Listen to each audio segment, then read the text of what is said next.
The Aryan Christ Summary, Unearned Wisdom. Richard Noll's book, The Aryan Christ. The Secret Life of Carl Jung stirs up a lot of controversy about Carl Jung's life and ideas. It mainly talks about the possibility that Jung was involved with ideas about the Aryan race and Nazis. Richard Noll's book, The Aryan Christ. The Secret Life of Carl Jung stirs up a lot of controversy about Carl Jung's life and ideas. It mainly talks about the possibility that Jung was involved with ideas about the Aryan race and Nazis. Noll suggests that in the 1930s, Jung liked Aryan race ideas. He looks closely at what Jung wrote and said then, and thinks Jung's theories were shaped by the racial ideas popular at the time, including Nazi beliefs. In the 1930s, when Europe, especially Germany, was seeing more nationalist and racist ideas like the Nazi support for Aryan people, many thinkers were dealing with these ideas. Noll thinks Jung was one of them and shows how Jung's writings and talks from then seem to support Aryan ideas.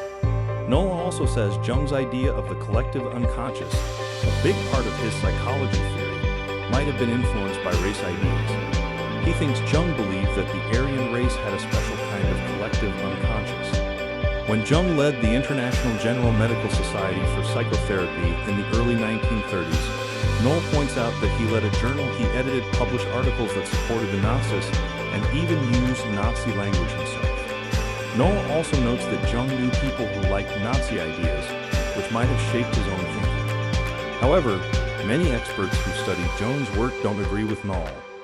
They say he's taking Jung's words out of context and that Jung's ideas about race are more complicated and different from Nazi beliefs. They'd also mention that Jung's later work was clearly against Nazism. Noll criticizes Jung's psychological theories as being more mystical and religious than scientific. He thinks Jung's personal beliefs and the cultural ideas of his time, like Aryan myths, influenced his theories a lot. Richard Noll argues that Carl Jung's interest in Aryan myths and spirituality led him away from solid science. He points out that Jung often used myths, especially Aryan and Indo-European ones, to explain his big ideas like the collective unconscious and archetypes. Noll thinks this made Jung's work more mystical and less scientifically solid. Noll also looks at how Jung presented his psychological ideas, like the collective unconscious. He believes these ideas, though they were new and had a big impact, don't have the solid scientific backing we usually see in scientific theories. They kind of mix psychology with religion, drawing a lot from Jung's own spiritual journey and experiences, not just from things you can observe and measure. This mix of psychology with mystical and religious stuff shows up in how Jung understood symbols and archetypes. Noll says Jung's way of interpreting symbols often went beyond just psychology into myths and spiritual traditions. While this made the study of the human mind richer, Noll thinks it also made it harder to tell apart objective scientific study from personal interpretations. Noll also talks about the cultural context in Europe in the early 20th century, especially the big interest in Aryan myths and spirituality. He thinks this influenced Jung's theories a lot. Noll even suggests that Jung's work might have, in some ways, lined up with the ideas behind movements like Nazism, which also use Aryan myths. Jung as a charismatic leader. Noll also writes about how Jung was like the leader of a movement, almost like a religious or cult group. He talks about how Jung drew people to him and became like a guru, with his theories making up a new kind of spiritual and psychological belief system.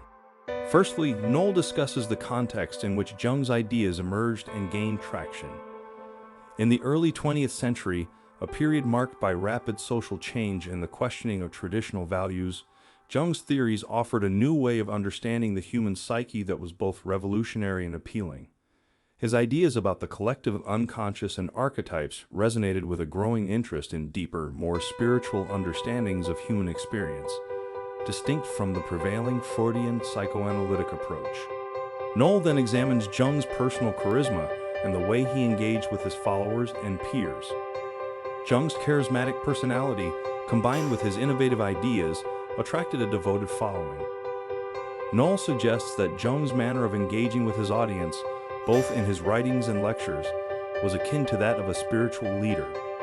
He had a unique ability to connect with people on a deep level, drawing them into his psychological and spiritual worldview. Furthermore, Noll explores the nature of the movement that formed around Jung. This movement, according to Noll, had characteristics similar to a religious or cult-like group, with Jung at its center as a guru-like figure. His followers did not merely study his theories, they embraced them as a way of life. This was not just a scientific or academic pursuit. It was a community bound together by a shared belief in Jung's vision of the human psyche. Noll also discusses how Jung's theories themselves contributed to his role as a charismatic leader. The concepts of the collective unconscious and archetypes were not just clinical tools, but also provided a framework for a new spiritual and psychological belief system. This system offered a path to self-realization and spiritual growth, akin to religious or mystical traditions. In this sense, Jung was not just a psychologist, but a purveyor of a new way of understanding the self and its relation to the broader universe. The book addresses the implications of this kind of leadership. He raises questions about the dynamics of power and influence in such a movement. With Jung's theories forming the basis of both psychological practice and a broader belief system, the lines between objective scientific inquiry and personal belief became blurred. This blurring, Noll argues, had significant implications for the development and reception of Jung's ideas. In constructing this narrative, Noll presents a nuanced picture of Jung, not just as a pioneering psychologist, but as a figure who transcended the traditional boundaries of science and spirituality, shaping not only a field of study but also the personal lives and beliefs of his followers. The Völkisch movement and Jung. Noll links Jung to the Völkisch movement, a German nationalist movement that emphasized ethnic identity and had connections to Aryan and anti-Semitic ideologies. He examines how Jung's ideas about the collective unconscious and archetypes might have been appealing to proponents of this movement.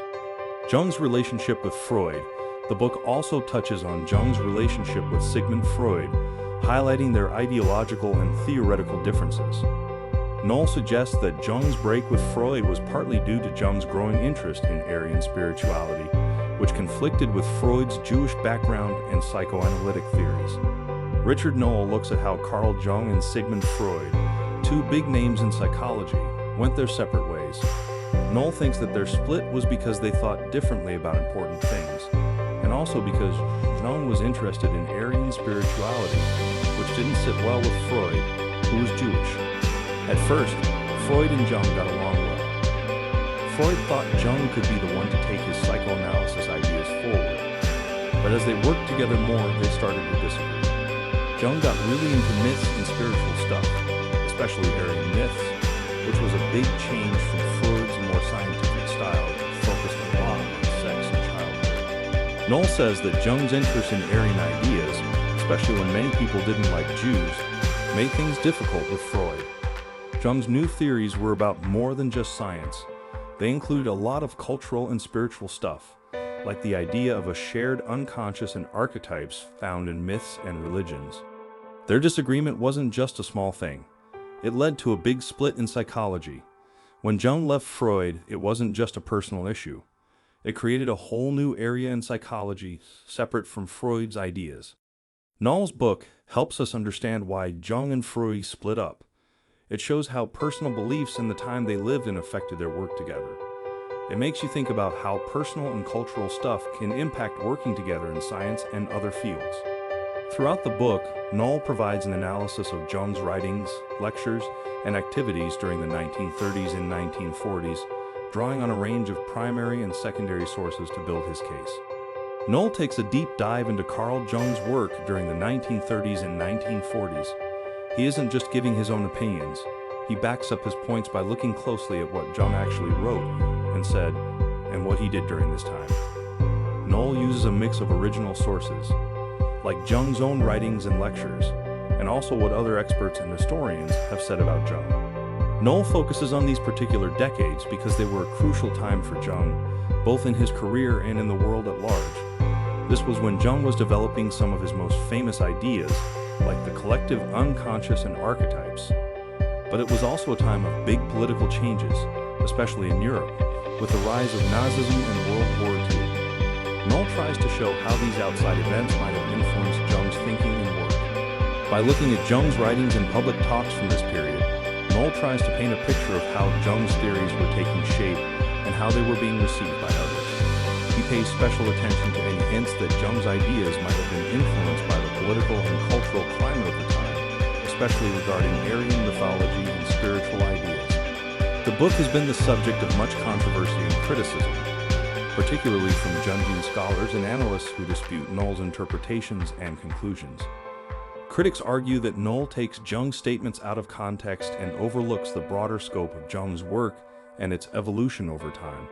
One of the main criticisms is that Noll seems to take bits and pieces of Jung's writings and speeches and pulls them out of their full context. These critics argue that when you look at only small parts of someone's work without considering the whole picture, you can end up with a misleading view of what they were really trying to say. They feel that Noll does this with Jung, taking certain statements and using them to support his own argument, while ignoring other parts of Jung's work that might tell a different story. Critics also point out that Jung's ideas and theories evolved significantly over time. They argue that Noll fails to adequately consider this evolution in his book. Jung's thinking in his later years, for instance, showed significant shifts from some of his earlier positions. Critics feel that Noll's book doesn't give enough weight to these changes and how they reflect on Jung's intellectual journey as a whole. Lastly, there's a feeling among some Jungian scholars that Noll's book might be more about sensationalizing aspects of Jung's life and work rather than providing a balanced and comprehensive analysis.